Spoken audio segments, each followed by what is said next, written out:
Good morning, everybody. Here we are on numbers 31 and 32. And as you read through the word, you discover that not all the information is given in one shot. The Bible is really a thing of discovery, and you can put the pieces together. The more familiar you are with it, the more you can see where the pieces fit. An example would be the book of Acts. When we read through Acts, it sounds like it all happened in a very short period of time, and it's hard for it to convey time.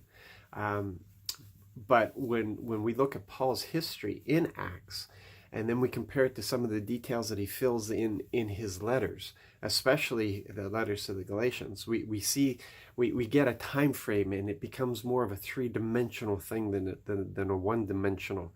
And it's the same thing in the passage that we're reading today. We recall that we read the whole thing with Balak and Balaam, and how Balak had hired Balaam to curse Israel, and Balaam couldn't. The Lord wouldn't accept the curse, and he turned it into blessing. And it sounds like that's the end of the story for Balaam. And then we read later on that when Israel invaded Moab, because the Moabites left them no choice. They invaded the Moab.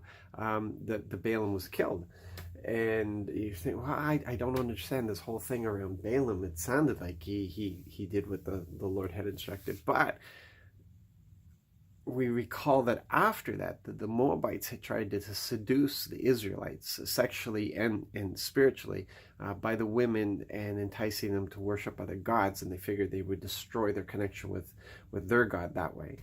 And then we read today that was actually Balaam's advice to them. Wow. And you think about that, and Balaam knew that the Lord intended only blessings for them.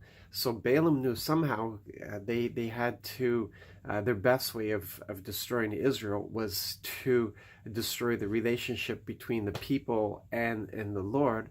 So the best way to do that is to get them to worship other gods. And wow, man, you start thinking about that. Yeah. The enemy knows that our strength is our relationship in the Lord. So he does everything he can to destroy that. He tries to water it down. He tries to weaken it. He tries to distract us. He tries all kinds of things. And the whole attack is centered on our relationship with the Lord. He tries to fill us with these wrong ideas about who the Lord is and who we are in the Lord. And tries to keep us in a place of condemnation and unfaithfulness. And so we continue with that idea of just being aware of the enemy's schemes, know what he's up to, and you counter them. Counter them with joy, with peace, with love, dedication, service, worship, and worship, and worship. So you have a blessed and wonderful day filled with worship.